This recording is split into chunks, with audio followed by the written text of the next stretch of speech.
آذان کے بعد کی دعائیں۔ حضرت عبداللہ بن عمرو بن عاص رضی اللہ عنہ روایت کرتے ہیں کہ رسول اللہ صلی اللہ علیہ وسلم نے فرمایا، جب تم مؤذن کی آواز سنو تو تم مؤذن کو جواب دو، یعنی آذان کا جواب دینا لازم ہے، اور جب آذان ختم ہو جائے تو مجھ پر درود بھیجو، پس تحقیق جو مجھ پر ایک بار درود بھیجتا ہے اللہ اس پر 10 بار رحمت بھیجتا ہے۔ تو آذان کے فوراً بعد کیا کام کرنا چاہیے؟ درود شریف پڑھنا چاہیے۔ کتنی دفعہ؟ ایک دفعہ۔ کیسے؟ نماز والا۔ میں ایک دفعہ پڑھ دیتی ہوں درست تلفظ کے ساتھ، غور سے سن لیجئے۔ اللہم صلی علی محمد وعلی آل محمد کما صلیت علی ابراہیم وعلی آل ابراہیم انک حمید مجید۔ اللہم بارک علی محمد وعلی آل محمد کما بارکت علی ابراہیم وعلی آل ابراہیم انک حمید مجید۔ یا الہی رحمت بھیج محمد صلی اللہ علیہ وسلم پر اور آل محمد پر، جیسے رحمت بھیجی تو نے ابراہیم اور آل ابراہیم پر، بے شک تو تعریف کیا گیا بزرگی والا ہے۔ یا الہی برکت بھیج محمد صلی اللہ علیہ وسلم پر اور آل محمد پر، جیسے برکت بھیجی تو نے ابراہیم پر اور آل ابراہیم پر، بے شک تو تعریف کیا گیا بزرگی والا ہے۔ حضرت جابر رضی اللہ عنہ روایت کرتے ہیں کہ رسول اللہ صلی اللہ علیہ وسلم نے فرمایا، جو شخص آذان کا جواب دے اور پھر آذان ختم ہونے پر یہ دعا پڑھے، اس کے لیے قیامت کے دن میری شفاعت واجب ہو جاتی ہے۔ کیا ہے دعا؟ اللہم رب هذه الدعوة التامة والصلاة القائمة آت محمدا الوسيلة والفضيلة وابعثه مقاما محمودا الذي وعدته۔ اس پوری پکار یعنی آذان کے اور قیامت تک قائم رہنے والی نماز کے رب محمد صلی اللہ علیہ وسلم کو وسیلہ اور بزرگی عطا فرما اور انہیں مقام محمود میں پہنچا جس کا تو نے ان سے وعدہ کیا ہے۔ وسیلہ کیا چیز ہے؟ وسیلہ کے متعلق خود رسول اللہ صلی اللہ علیہ وسلم فرماتے ہیں، تحقیق وسیلہ بہشت میں ایک درجہ ہے، یعنی ایک مقام ہے جو صرف ایک بندے کے لائق ہے، یعنی ایک خاص اسپیشل جگہ ہے جس میں صرف ایک ہی شخص جا سکتا ہے، اور میں امید رکھتا ہوں کہ وہ بندہ میں ہی ہوں، پس جس نے آذان کی دعا پڑھ کر اللہ سے میرے لیے وسیلہ مانگا اس کے لیے میری یعنی حضور صلی اللہ علیہ وسلم کی شفاعت واجب ہو گئی۔ نبی صلی اللہ علیہ وسلم کے ارشاد سے معلوم ہوا کہ وسیلہ بہشت کے ایک بلند و بالا درجے کا نام ہے۔ دعائے آذان میں اضافہ۔ مسنون دعائے آذان میں بعض لوگوں نے چند الفاظ بڑھا رکھے ہیں اور وہ الفاظ مروجہ کتب نماز میں بھی موجود ہیں۔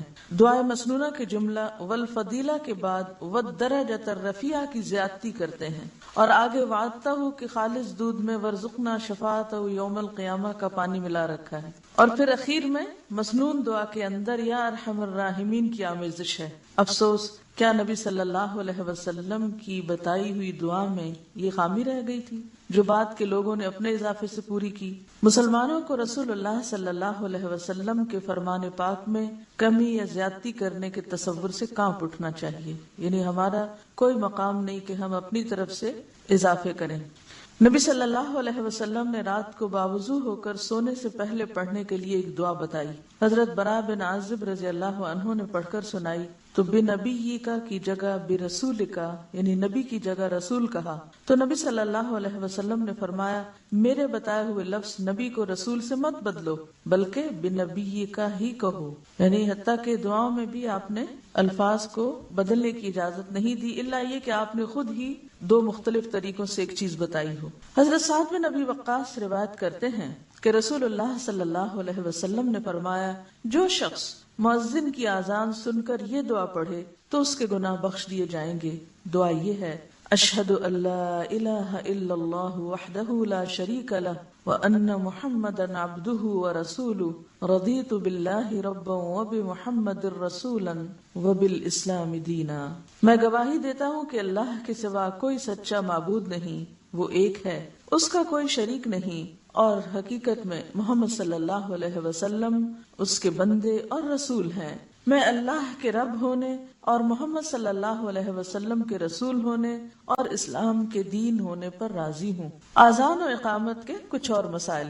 ہر نماز کے وقت اذان دینی چاہیے۔ رسول اللہ صلی اللہ علیہ وسلم نے فرمایا جب نماز کا وقت آئے تو تم میں سے کوئی ایک اذان کہے، یعنی تم ہی میں سے کوئی ایک اذان کہے۔ اس سے کیا پتہ چلتا ہے کہ تم ہی میں سے یعنی مسلمانوں میں سے کوئی ایک اذان دے، یعنی جو لوگ وہاں اس خاص جگہ پر موجود ہوں انہی میں سے کسی کو اذان دینی چاہیے۔ لہذا ٹیلی ویژن کی اذان یا پھر ٹیپ ریکارڈر پہ اذان یا گھڑیوں میں اذان وہ ایک یاد دہانی تو ہے، لیکن اصل مقصد یا اصل فائدہ اس سے نہیں حاصل ہو سکتا۔ اس لیے یہ سوچنا کہ کہیں صرف ٹیپ ریکارڈر چلا کے اذان دے دی جائے تو وہ اصل اذان کے برابر ہوگی، اصل اذان برابر نہیں ہوگی۔ ہاں یہ ہے کہ نہ ہونے سے بہتر ہے کہ انسان کچھ تو سنے، خصوصاً ایسی جگہیں، ایسے ملک جہاں بالکل بھی اذان نہیں ہوتی۔ اور اگر آپ وہاں مہینوں مسجد نہیں جاتے، جیسے خواتین کو روکا بھی جاتا ہے مسجد جانے سے، تو اس کا مطلب یہ ہے کہ زندگی اتنی بڑی خیر سے محروم ہی گزرتی چلی گئی۔ تو اس لیے ضروری ہے کیا کہ انسان پھر کوئی آلٹرنیٹ تلاش کرے۔ حضرت بلال رضی اللہ عنہ سے مذکور ہے کہ وہ اذان کہتے ہوئے کانوں میں انگلیاں ڈالتے تھے، اذان کہتے ہوئے کانوں میں انگلیاں ڈال لیتے تھے، کیونکہ بلند آواز سے پکارنا ہوتا تھا نا۔ حی علی الصلاح کہتے وقت منہ دائیں طرف پھیریں اور حی علی الفلاح کہتے وقت بائیں طرف، لیکن سینہ نہیں، صرف گردن موڑنا ہوتی، یعنی یہ نہیں کہ آپ پورے کے پورے خود بھی ادھر مڑ جائیں، نہیں۔ حضرت عثمان بن ابی العاص رضی اللہ عنہ کی روایت ہے کہ نبی صلی اللہ علیہ وسلم نے ان کو ان کی قوم کا امام مقرر کیا اور فرمایا وَاتَّخِذْ مُؤَذِّنًا لَا يَأْخُذُ عَلَىٰ آذَانِهِ أَجْرًا، کہ مؤذن وہ مقرر کر جو اپنی آذان پر مزدوری نہ لے، یعنی اللہ کا نام بلند کرنے پر اجرت نہ لے۔ مؤذن وہ مقرر کرنا چاہیے جو بلند آواز والا ہو۔ حضرت عبداللہ بن زید کہتے ہیں کہ رسول اللہ صلی اللہ علیہ وسلم نے انہیں فرمایا بلال کو اذان سکھاؤ کیونکہ وہ تم سے بلند آواز ہے، یعنی ہر کام یا ڈیوٹی اسی شخص کے سپرد کی جانی چاہیے جو اس کا اہل ہو۔ اس میں ڈسکریمنیشن کی بات نہیں، اور ہر کام ایک ہی شخص نہیں کر سکتا۔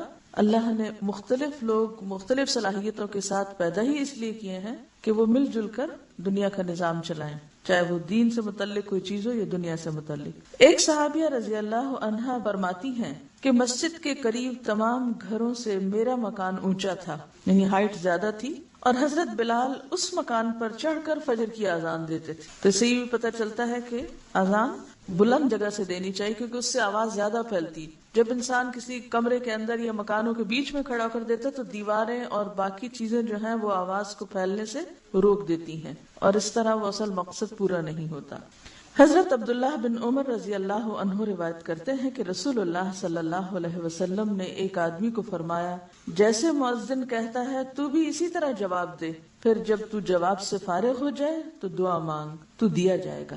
اس سے کیا پتہ چلتا ہے کہ اذان کا جواب دینے کے بعد دعا قبول ہوتی۔ رسول اللہ صلی اللہ علیہ وسلم نے فرمایا اذان اور تکبیر کے درمیان اللہ تعالیٰ دعا رد نہیں فرماتا، یعنی وہ دعا کی قبولیت کا وقت ہوتا ہے۔ بہت سے لوگ اتنے خوبصورت موقع کو محض اپنی غفلت کی وجہ سے گنوا دیتے ہیں، بلکہ ایسے مواقع کا تو انتظار رہنا چاہیے کہ اچھا اذان ہوئی یا نہیں، اور کان بھی ادھر لگائے رکھنے چاہیے تاکہ ایسا موقع اور ایسا وقت ہاتھ آئے جس سے ہم اللہ سے مانگ سکیں، اور اس طرح مانگیں کہ دعا قبول بھی ہو جائے۔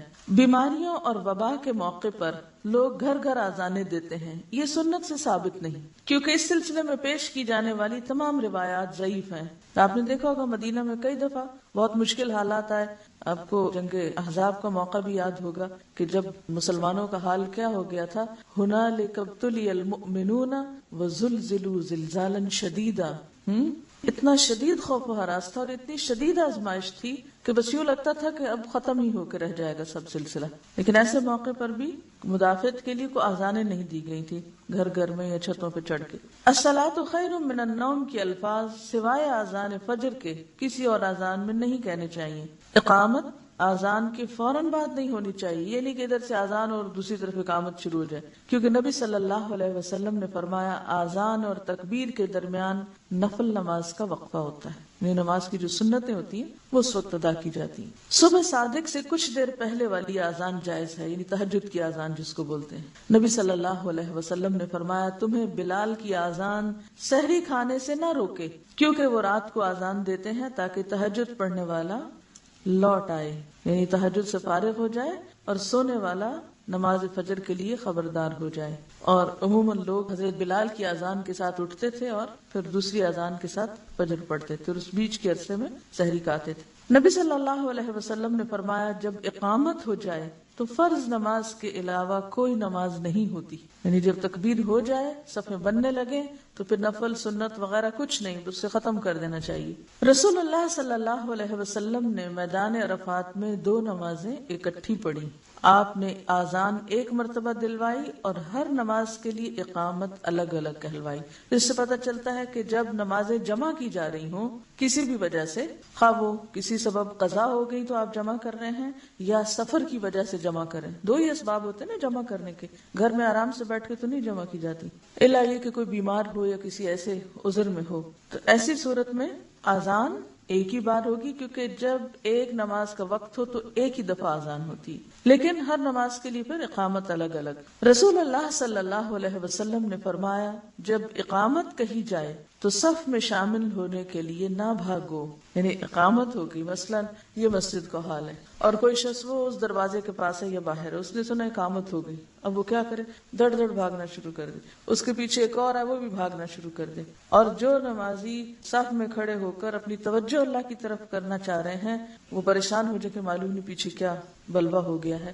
اور ان کی نماز میں سارا خشوع جاتا رہے اور توجہ دوسری طرف چلی جائے. لہذا اس وقت وقار اور سکینت کے ساتھ چل کر آنا چاہیے. فرمایا جب اقامت کہی جائے تو صف میں شامل ہونے کے لیے نہ بھاگو بلکہ وقار کے ساتھ چلتے ہوئے آؤ. جو نماز تم امام کے ساتھ پا لو وہ ٹھیک ہے اور جو رہ جائے اسے بعد میں پورا کرو. یعنی ایک وجہ بھاگنے کی یہ بھی ہوتی ہے کہ پھر ایک رکعت چھوٹ گئی تو پھر بعد میں پڑھنی پڑے گی، تو بہتر ہے کہ ہم کسی طرح شامل ہو کے اللہ اکبر تو کہیں ڈالیں. حضرت عبداللہ بن عمر رضی اللہ عنہ روایت کرتے ہیں کہ رسول اللہ صلی اللہ علیہ وسلم نے فرمایا بے شک بلال رات کے وقت آزان دیتے ہیں بس تم کھاؤ اور پیو. یعنی بلال کی آزان سن کر سحری کھانا نہ چھوڑو، وہ تہجد کی آزان ہے، یعنی اس کی اجازت ہے. حضرت عبداللہ بن مسعود رضی اللہ عنہ کی حدیث میں اس پہلی آزان کی حکمت یہ ہے کہ بلال رضی اللہ عنہ کی آزان اس لیے ہوتی تاکہ نماز تہجد ادا کرنے والا نماز فجر کی تیاری کے لیے کچھ آرام کر لے اور جو سویا ہوا ہو وہ نماز فجر کے لیے بیدار ہو جائے. اس آزان اور نماز فجر کی آزان میں اتنا وقفہ نہیں ہوتا تھا جتنا کہ آج کل کیا جاتا ہے. حرم میں آپ نے دیکھا ہوگا کہ یہ 2 آزانیں ہوتی ہیں اور اس میں تقریباً 1 گھنٹے کا وقفہ ہوتا ہے یا کچھ کم و بیش. حضرت عائشہ فرماتی ہے دونوں مؤذنوں کے درمیان صرف اس قدر وقفہ ہوتا کہ ایک آزان دے کر اترتا اور دوسرا آزان کے لیے چڑھ جاتا. یہ بہت کم وقفہ ہوتا تھا. اس سے بھی پتہ چلتا ہے کہ وہ کتنے لمبے چوڑے کھانے کا اہتمام کرتے تھے. ایک شخص آزان سن کر مسجد سے نکلا.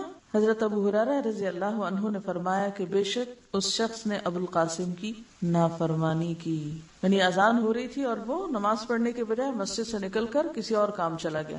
نبی صلی اللہ علیہ وسلم نے فرمایا جو نماز کا ارادہ کرے تو گویا وہ نماز ہی میں ہے. جب آپ نے سوچ لیا کہ مجھے نماز پڑھنی ہے تو جب تک آپ پڑھ نہیں چکتے وہ سارا وقت ایک طرح کی نماز ہی کی کیفیت میں، یعنی اس وقت پھر انسان کو اپنی توجہ ادھر کرنی چاہیے اور دنیا کی دلچسپیاں چھوڑ دینی چاہیے یا وہ ایک خاص کیفیت اس کے اوپر آنی چاہیے. حمید روایت کرتے ہیں کہ میں نے ثابت بنانی سے پوچھا کیا نماز کی اقامت ہو جانے کے بعد امام باتیں کر سکتا ہے؟ تو انہوں نے مجھے انس بن مالک کی حدیث بیان کی کہ ایک مرتبہ نماز کی اقامت ہو چکی تھی، اتنے میں ایک شخص آیا اور اقامت ہو جانے کے بعد نبی صلی اللہ علیہ وسلم سے باتیں کرتا رہا. یعنی بات کر سکتے ہیں، بات کرنا منع نہیں ہے، باتیں کرنا تو تکبیر کے ساتھ منع ہوتا ہے، اللہ اکبر جب کہہ کے آپ نماز شروع کرتے ہیں. ایک دفعہ نماز کی اقامت ہو گئی، لوگوں نے صفیں برابر کر لی. اتنے میں رسول اللہ صلی اللہ علیہ وسلم کو یاد آیا کہ آپ جنبی ہیں. آپ نے لوگوں سے کہا اپنی جگہ کھڑے رہو.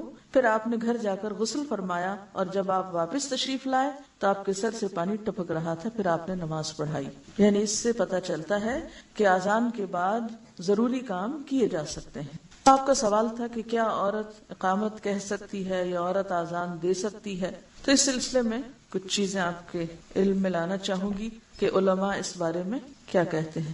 امام نووی اس سلسلے میں کچھ یوں عرض کرتے ہیں، امام نووی رحمہ اللہ وہ رقم تراز ہے کہ اس مسئلے میں 3 اقوال ہیں، عورت آذان کہہ سکتی ہے یا نہیں کہہ سکتی، 3 اقوال ہیں۔ نمبر 1، خواتین کے لیے اقامت مستحب ہے لیکن آذان نہیں۔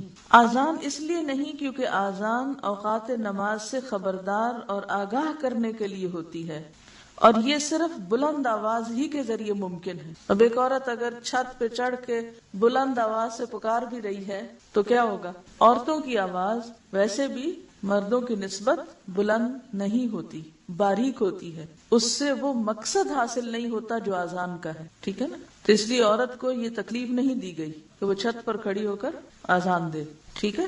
ابن عمر فرمایا کرتے تھے، لَيْسَ عَلَى النِّسَاءِ آذَانٌ وَأَمَّا أَنَّ الْإِقَامَةَ تَسْتَحِبُّ، عورتوں پہ آذان کہنا لازمی نہیں، البتہ اقامت کہنا مستحب ہے۔ یہ کس کا قول ہے؟ ابن عمر کا، یعنی یہ ایک اوپینین ہے۔ دوسرا اوپینین، خواتین کے لیے آذان اور اقامت دونوں ہی درست نہیں، ٹھیک ہے؟ یعنی کچھ علماء کہتے ہیں کہ نہ وہ آذان دے سکتی اور نہ ہی اقامت کہہ سکتی۔ ان کی دلیل کیا ہے؟ ان کی دلیل یہ ہے، وہ کہتے ہیں کہ اقامت آذان ہی کے تابع ہے، یعنی اقامت بھی وہی چیز ہے جو آذان ہے، اس لیے دونوں میں فرق نہیں کر سکتے۔ تیسری بات، آذان اور اقامت دونوں مستحب ہیں، جیسا کہ حضرت عائشہ رضی اللہ تعالی عنہا سے مروی ہے، وہ آذان دیا کرتی تھی اور اقامت بھی کہا کرتی تھی، لیکن آذان چھت پہ چڑھ کے نہیں دیتی تھی، یعنی خواتین ہی کی مجلس میں، ٹھیک ہے؟ اب کیا 3 اقوال ہوئے، کیا 3 باتیں پتہ چلی؟ پہلی بات، عورت کے لیے آذان نہیں اقامت مستحب ہے، یہ کون کہتے ہیں؟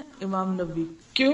اس لیے کہ آذان بلند آواز سے ممکن ہے۔ اب یہ امام نووی آگے نہیں کہتے کہ پھر چونکہ عورت کی آواز باریک ہوتی ہے تو وہ مقصد پورا نہیں، یہ میں نے آپ کو وضاحت کر کے آگے مزید بتایا ہے۔ اس سلسلے میں عورت اور مرد کی جو آواز کا فرق ہے اس کو ناپا گیا ہے، اس میں کچھ پوائنٹس کا فرق ہے، یعنی عورت جتنا بھی اونچا کرے وہ اس لیول تک نہیں پہنچتی۔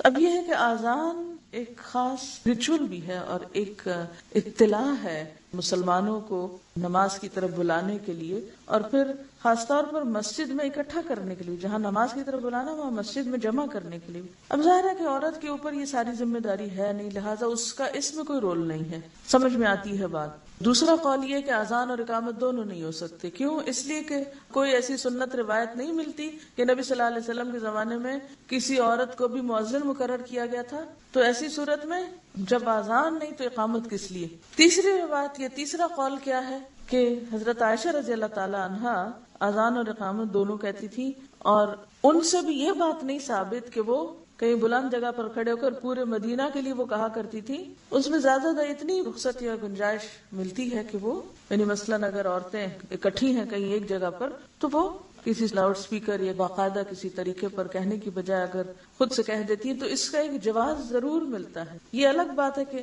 آپ اس سے مطمئن ہو یا نہ ہو، آپ اسے اختیار کریں یا نہ کریں، لیکن یہ تیسرا اوپینین بھی کتابوں میں لکھا ہوا ہے اور موجود ہے، ایگزسٹ کرتا ہے، ٹھیک ہے؟ اور اس میں یہ ہے کہ وہ اذان کے ساتھ اقامت بھی کہتی تھی، اور اگر آپ یہ مسئلہ پڑھیں اس میں الفقہ علی مذاہب الاربعہ میں تو اس میں بہت ڈیٹیلز ہیں اس کے بارے میں۔ ابن حزم کہتے ہیں عورتوں پر آذان اور اقامت کہنا ضروری نہیں، یعنی لازمی نہیں، لیکن اگر وہ آذان اور اقامت کہتی ہیں تو بہتر ہے، کہہ سکتی ہیں، رخصت ہے ان کے نزدیک۔ یعنی ان پر عدم وجوب کی دلیل یہ ہے کہ رسول اللہ صلی اللہ علیہ وسلم نے آذان کا حکم صرف انہیں دیا ہے جن پر جماعت میں آ کر نماز پڑھنا فرض کیا ہے، یعنی جن پر جماعت فرض ہے اذان بھی انہی کے لیے ہے، جیسا کہ ارشاد فرمایا فَلْيُؤَذِّن لَكُمْ أَحَدُكُمْ کہ تمہارے لیے اذان دے تمہیں میں سے کوئی ایک، اور جنہیں یہ حکم دیا ہے ان میں خواتین شامل نہیں۔ لیکن وہ کہتے ہیں کہ اذان اور اقامت بہرحال اللہ کا ذکر ہے اور انہیں ان کے وقت میں کہنا ایک اچھا فعل ہے، اور ہم نے ان ابن جریج ان عطا روایت کیا ہے کہ عورت اپنی ذات کے لیے اقامت کہہ سکتی ہے، اور امام طاؤس نے کہا ہے کہ ام المومنین حضرت عائشہ اذان اور اقامت دونوں کہتی تھیں۔ المحلہ ابن حزم کی کتاب ہے، اس میں بھی لکھا ہوا ہے، والیوم 3 پیج 129، حضرت عائشہ کی روایت ہے۔ وہ کہتے ہیں کہ ام المومنین حضرت عائشہ رضی اللہ تعالی عنہا دونوں کہا کرتی تھیں۔ امام شوکانی کہتے ہیں ظاہر بات یہی ہے کہ عورتیں بھی آذان کے حکم میں مردوں کی طرح ہی ہیں، کیونکہ وہ شقائق الرجال ہیں۔ ایک حدیث